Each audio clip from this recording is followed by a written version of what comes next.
Nous allons donc écouter la parole et l'enseignement.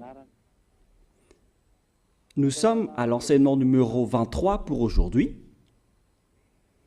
concernant le sujet qui parle de celui qui ose dire qu'il est Dieu. Il a remplacé le bouc, le bélier et le taureau, qui étaient destinés pour l'expiation des péchés des enfants d'Israël, selon Lévitique 16. Dans Lévitique 16, nous voyons donc les béliers, les boucs et les taureaux pour l'expiation des péchés des enfants d'Israël, une fois chaque année. Et c'est ce schéma que nous allons vous enseigner en ce moment. En fait, j'ai déjà donné cet enseignement, mais je le rappelle aujourd'hui. Cette situation contredit directement la parole du Père Yahva, le Dieu d'Abraham, selon Deutéronome 4.2. Ne rajoutez rien et ne retranchez rien aux paroles. C'est dans Deutéronome 4.2 et aussi dans Deutéronome chapitre 13, à partir du verset 1, ou Deutéronome 12, 32. Nous allons donc lire maintenant Deutéronome 12, 32, car nous avons déjà vu autrefois le Deutéronome 4.2. Donc dans Deutéronome 12, 32, vous observerez et vous mettrez en pratique toutes les choses que je vous ordonne. Vous n'y ajouterez rien et vous n'en retrancherez rien. Voilà donc dans le Deutéronome 12, 32.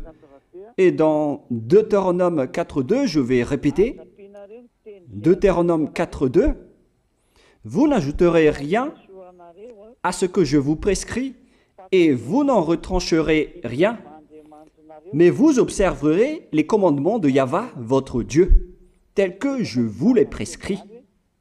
Cette parole précise bien alors que il ne faut pas rajouter ni retrancher les paroles que je vous ai données. De quelles paroles parle-t-on? Nous allons lire Lévitique chapitre 16 pour voir quelles sont les lois d'expiation des péchés pour les enfants d'Israël. Les voilà. C'est dans Lévitique chapitre 16, verset 3 d'abord, pour commencer. Voilà donc ce qu'on ne doit pas changer, alors que nous avons tous su, nous avons tous vu qu'ils les ont remplacés par Jésus ou Jesus. Ce n'est pas une diffamation, nous le voyons tous. Alors que chacun réfléchisse. Lévitique chapitre 16, verset 3. Voici de quelle manière Aaron entrera dans le sanctuaire. Il prendra un jeune taureau pour le sacrifice d'expiation et un bélier pour l'holocauste. Voilà, nous le voyons tous clairement, cette parole. Il existe donc le fait d'apporter un jeune taureau pour le sacrifice d'expiation, ainsi qu'un bélier pour l'holocauste. Verset 5. Il recevra de l'assemblée des enfants d'Israël 2 boucs pour le sacrifice d'expiation et un bélier pour l'holocauste. C'est-à-dire, en même temps, il y a un sacrifice de taureau, de bélier et de bouc. Lévitique chapitre 16, toujours, mais dans le verset 34. Ce sera pour vous une loi perpétuelle. Voilà.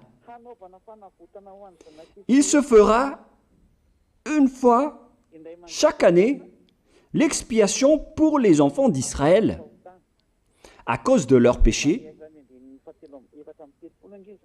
Nous sommes déjà au verset 34 pour information. Verset 34. Voilà. Ce sera pour vous une loi perpétuelle. Quelle est cette loi perpétuelle? C'est le fait de sacrifier les béliers, les boucs et les taureaux qui vont être tués pour sacrifice, pour l'expiation des péchés des enfants d'Israël. Selon le verset 34, ce sera pour vous une loi perpétuelle. Il se fera une fois chaque année l'expiation pour les enfants d'Israël à cause de leurs péchés. Il y a une partie de votre texte qui est cachée en bas. À cause de leurs péchés. Voilà. Ici, donc, c'est bien clair que l'expiation du péché qui se fait une fois chaque année pour les enfants d'Israël, qu'on ne peut ni ajouter ni retrancher, ce sont les sacrifices des béliers, de taureaux et de boucs. On ne peut pas changer cela. On ne peut pas les remplacer en Jésus ou en Jesus. C'est une loi perpétuelle. Donc, si vous observez les 10 commandements, vous devez apporter des sacrifices de taureaux, de béliers et de boucs si vous voulez être expié de vos péchés. Voilà le schéma. Alors que, en réalité, la situation pour les religieux étranges, on ne voit pas ce qu'il veut en venir, mais ils ont osé intégrer Jésus ou Jesus pour remplacer le bélier, le taureau ou le bouc. Et ce sont eux-mêmes qui le confirment jusqu'à aujourd'hui. Nous voyons tous donc ici que Jésus ou Jesus n'est qu'un imposteur, un hors-la-loi. Et les hors-la-loi sont des envoyés du diable. Le diable, il a commis le péché depuis le commencement. Ce sont des transgresseurs de la loi. Donc c'est prouvé ici que Jésus est un hors-la-loi. Nous allons lire la parole, poursuivre, dans 1 Jean, chapitre 3. 1 Jean, chapitre 3, à partir du verset 4. Quiconque pêche transgresse la loi, et le péché est la transgression de la loi. Voilà, c'est bien clair que c'est le péché qui est la transgression de la loi. Un pécheur, donc, c'est un transgresseur de la loi. Et un hors-la-loi, c'est un pécheur.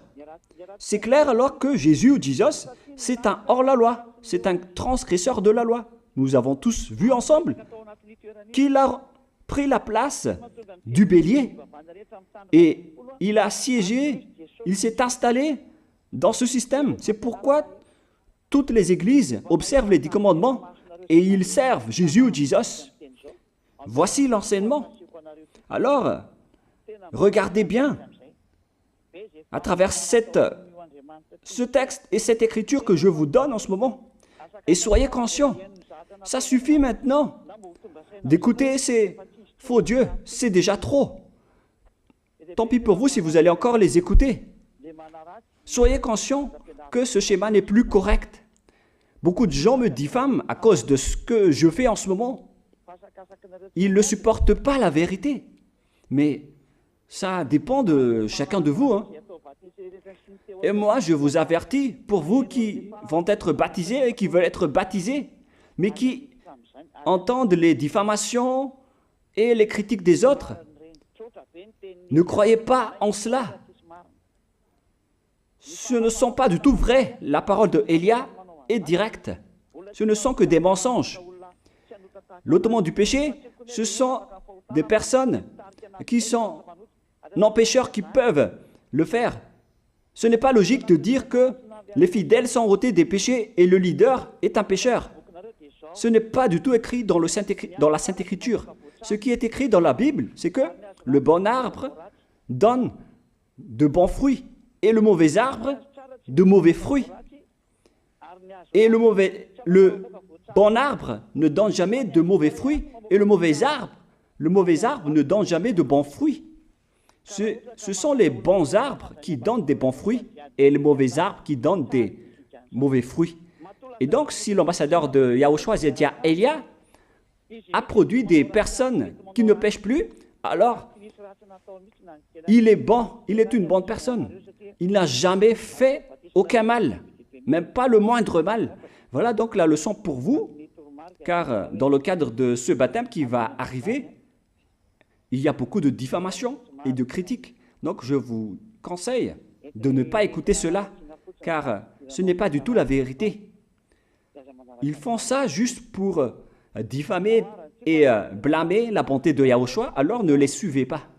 Donc là, on voit bien que ce n'est pas de la diffamation. Nous avons tous vu ensemble. Je vous ai donné la parole. On a tous écouté et vu ensemble. On a jugé ensemble. Est-ce que ce Jésus ou Jésus a fait la vérité? Est-ce qu'il a dit la vérité ou pas? Si nous avons vu le livre de Moshe venant du Dieu d'Abraham qui a dit « Ne rajoutez pas et ne retranchez pas à ma parole ». Nous avons vu alors que ils ont remplacé par ce Jésus ou Jésus les sacrifices d'expiation du péché, en disant après que c'est ce dernier qui ôte les péchés. Ce n'est pas du tout vrai. Celui qui peut ôter les péchés selon les 10 commandements, c'est le bélier, ou bien le taureau, ainsi que le bouc. Ce sont ces bêtes qui peuvent ôter les péchés. Quelle est alors la raison pour laquelle les religieux sont entrés dans ce mauvais schéma? Car c'est vraiment un schéma qui transgresse la loi. Car ils ont contré bêtement le livre du Lévitique chapitre 16. Ils l'ont contré bêtement, directement. Et après, ils ont remplacé par leur faux Dieu. Un faux Dieu car c'est directement un hors-la-loi. Il a contredit le Dieu d'Abraham. Nous voyons la preuve ici qu'il a contredit vraiment le Dieu d'Abraham, qu'on appelle par le nom de Yahava et Yahushua son fils. Car ce Dieu d'Abraham, il a bien dit qu'il ne faut ni ajouter ni retrancher à ses paroles. Il faut les observer car ce sont les commandements de Yahva, ton Dieu. Et ces lois qu'on ne doit pas rajouter ni retrancher veut dire qu'il ne faut pas toucher au Lévitique chapitre 16, car c'est ce livre qui ôte les péchés. Alors que nous voyons tous que personne ne le pratique plus. Si les 10 commandements, si les prêtres et les pasteurs pratiquent bien les 10 commandements, alors ils doivent faire le sacrifice de bélier et de taureau et de bouc pour l'expiation de leurs péchés. Alors que nous voyons tous que personne ne le fait plus. Alors qu'en même temps, ils observent les 10 commandements. C'est donc de la transgression de la loi. Et en plus, ils ont enlevé le Lévitique 16 en le remplaçant par Jésus ou Jésus. C'est-à-dire qu'ils ont contredit la parole du vrai Dieu, le Dieu d'Abraham. Et est-ce que vous allez encore oser contredire cette vérité? Est-ce que vous allez encore dire que vous êtes dans la vérité, que vous êtes dans la justice? Mais qu'est-ce que vous cherchez? Vous cherchez à prier et à servir le Dieu d'Abraham. Si vous voulez servir le Dieu d'Abraham, vous n'allez pas enlever le Lévitique 16, vous allez restaurer le Lévitique 16. Mais est-ce que vous allez encore oser le faire? Est-ce que vous pouvez encore le faire? La réponse, non. Vous ne pouvez plus le faire. Alors que il s'agit de l'expiation de vos péchés. Et dans ce cas-là, c'est obligatoire de le faire. J'ai expliqué l'essentiel jusque-là et après je vais vous donner la raison pour laquelle ils ont fait cette grande folie en intégrant dans le Lévitique 16, à la place du Lévitique 16, leur faux Dieu. C'est vraiment de la transgression de la loi. Vous n'avez pas servi le Dieu d'Abraham. Il n'aurait pas dû faire ça jusqu'à la fin, car il a dit qu'il ne faut pas ajouter ni retrancher à ses paroles, alors que vous avez osé le contredire et les changer. Nous allons donc voir maintenant dans Psaume chapitre 40, quelle est la raison pour laquelle les prêtres et les religieux ont arrêté le Lévitique 16 en le remplaçant par Jésus ou Jesus pour remplacer les boucs, le bélier et les taureaux. Et je vais vous expliquer la raison. Et eux, ils ne peuvent pas le nier car ils l'ont fait. Et si, par exemple, ils ne connaissent pas, alors il ne faut plus faire du n'importe quoi. Il faut que vous soyez enseigné par Élia, si vous voulez encore sauver votre esprit. Mais si vous ne voulez pas, alors tant pis pour vous et assumez les conséquences. Psaume chapitre 40, versets 6 à 8. Psaume 40, versets 6 à 8. Voilà donc le dégât qu'ils ont subi. Tu ne désires ni sacrifice ni offrande. Tu m'as ouvert les oreilles. Là, ils ont bien entendu et écouté que Dieu ne désire plus leur sacrifice et tout ce qui concerne ce sujet. Tu ne demandes ni holocauste, ni victime expiatoire. Ici donc, on est arrivé au stade où on n'a plus besoin des sacrifices. D'après ce schéma, alors, le Lévitique 16 a été supprimé. Et logiquement, puisque c'est une alliance qui a été détruite, alors on ne peut plus y entrer, car on ne peut pas ajouter ni retrancher aux paroles. Et donc, si on ne peut pas y entrer d'après la parole qui dit qu'on ne peut pas rajouter ni retrancher, si le Dieu d'Abraham a interdit le sacerdoce, alors logiquement, vous ne devez plus y entrer. Sinon, vous allez vous autoproclamer en tant que pécheur à jamais, alors que les pécheurs et les malfaiteurs n'iront jamais au ciel des cieux. C'est clair alors que c'est devenu un sens interdit, les 10 commandements et les lois de Moïse, d'après ce schéma, car c'est la relation avec le Père Yahva qui a été détruite, qui a été supprimée, car il n'y a plus d'expiation de péché pour vous. Alors vous êtes fous si vous allez encore entrer dans ce schéma. C'est pourquoi on a besoin d'une nouvelle alliance, car l'alliance des 10 commandements et les lois de Moïse ne sont plus correctes. C'est devenu supprimé, car on ne peut plus faire le sacerdoce, mais les religieux ainsi que les faux dieux, ils ne se sont pas... ils ont facilité les choses en intégrant leur faux dieu à la place du bélier, du bouc et du taureau. Et voilà, c'est bien clair. Et d'après eux-mêmes, ils ont dit que l'intégration de Jésus ou de Jesus, c'est d'après ce livre des psaumes. Vous voyez que ici, je n'ai pas dit du n'importe quoi, c'est la vérité que j'ai dit. Je n'ai pas incriminé qui que ce soit. C'est vraiment la réalité et la vérité.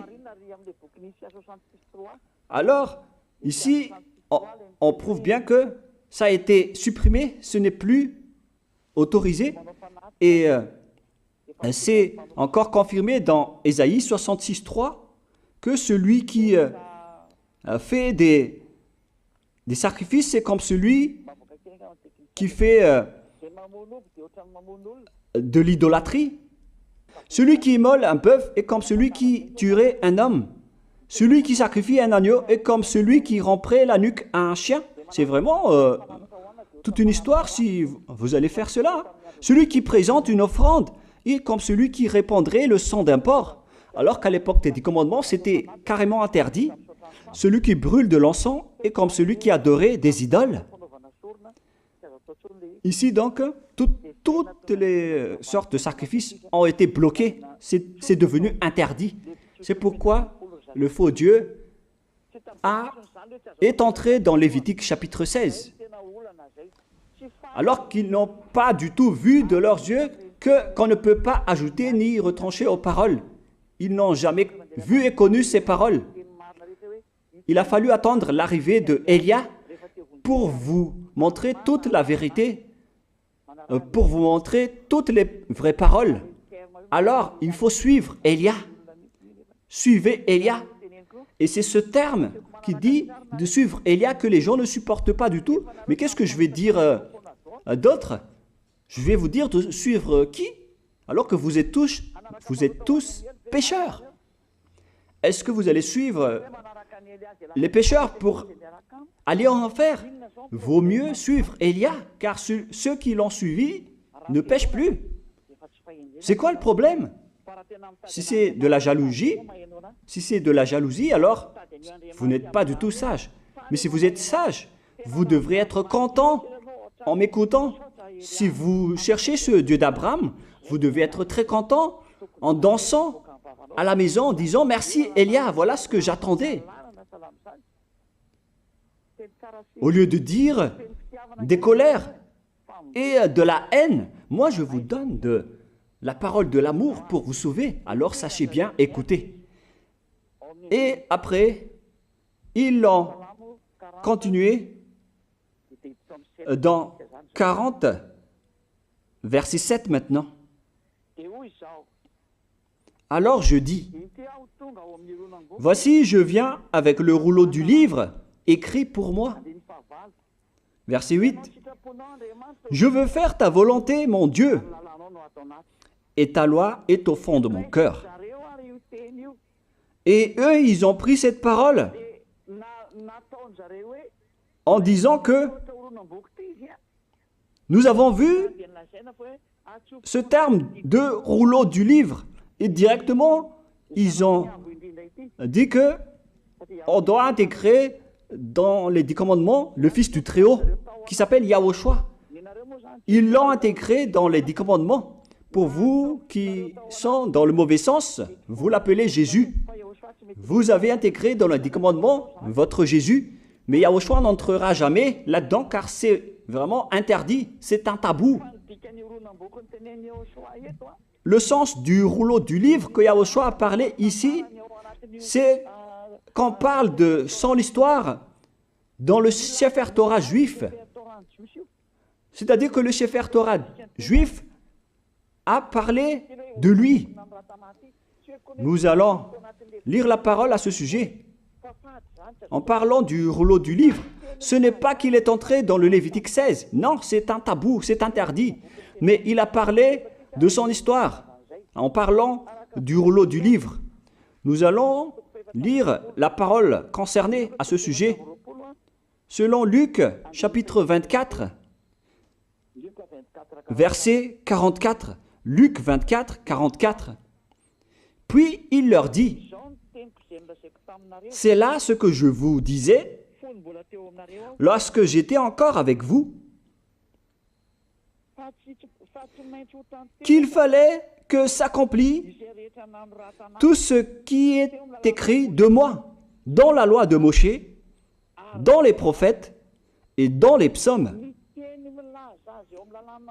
Toutes les paroles qui parlent de lui dans la loi de Moïse, dans les prophètes et dans les psaumes. C'est ça qu'on parle ici. Mais il n'a jamais dit qu'il va remplacer le Lévitique 16. Au contraire, c'est un tabou, c'est un blasphème devant le Père Yahva, qui a déjà dit qu'il ne faut jamais ajouter ni retrancher ses paroles. Donc, les paroles qui parlent de lui, ce sont les paroles de la nouvelle alliance qu'il va instaurer, qu'il va exécuter. La raison pour laquelle il sera crucifié, c'est qu'il va instaurer la nouvelle alliance en versant son sang. Voilà de 1. Maintenant, nous allons lire le livre de Jean 5,46. Jean 5, 46.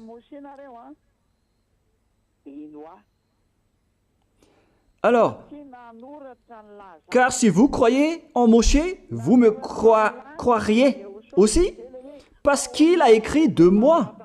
Il a écrit à propos de Yahushua. C'est pourquoi on parle du rouleau de livre qui a écrit pour lui. Et Moshe aussi a participé à son histoire en parlant de lui. Mais ce n'est pas que on a supprimé le Lévitique 16 en remplaçant par le fils du Très-Haut. Non, ce n'est pas du tout cela. Il y a beaucoup de paroles qui a parlé de lui depuis les lois de Moshe, depuis les prophètes et depuis les psaumes. C'est pour ça qu'on parle du rouleau du livre qui a écrit à propos de lui. Mais ce n'est pas que vous allez supprimer le Lévitique 16 en le remplaçant par le fils du Très-Haut. C'est vraiment une abomination de votre part. Je vous ai donné maintenant l'explication. Il ne faut pas rajouter ni retrancher aux lois de Moshe. C'est une alliance en bonne forme qu'on ne peut pas toucher ni enlever. C'est dans Galates 3,15. Galates 3,15. Une disposition en bonne forme ne doit pas être changée ou transformée. Les lois de Moshe, c'est une alliance en bonne forme qu'on a versé le sang de Zébu en plus. Donc on ne peut ni retrancher ni rajouter. Le pire alors, c'est que vous qui êtes les fidèles de Jésus, vous l'avez intégré dans les lois de Moshe en remplaçant le Lévitique 16. On parle de votre Jésus ou Jesus. Je vous pose la question, est-ce que vous oserez dire que vous n'êtes pas pécheur à ce sujet? Car c'est vraiment de la transgression de la loi de la part de votre faux Dieu. Donc s'il est pécheur, alors logiquement vous êtes aussi pécheur. Et vous-même, vous avez dit que vous êtes pécheur. Voilà ce que vous avez fait. Et vous n'allez jamais être épargné. C'est pourquoi je vous appelle tous maintenant. Soyez baptisés et sauvez votre chemin, c'est-à-dire votre esprit. Sauvez votre esprit car il ira en enfer si vous ne le sauvez pas. Pour vous qui serez baptisés bientôt, l'explication est claire. Alors prenez une décision maintenant. N'écoutez jamais les diffamations qui sont faites par les diables. Ce sont eux qui vous empêchent d'aller vers la vérité. Ne soyez plus des poubelles dans votre conscience. N'acceptez plus cela. Il faut écouter l'envoyé du ciel des cieux, c'est-à-dire moi. Voilà l'explication. Vous avez fait du n'importe quoi avec votre faux Dieu. C'est votre faux Dieu qui a péché au commencement. Et logiquement, donc, vous avez tous aussi transgressé la loi avec lui. Et maintenant, vous êtes tous dans le péché. Et vous vous abritez dans la parole qui dit Dieu n'est pas venu pour appeler les justes, mais les pécheurs, pour se repentir.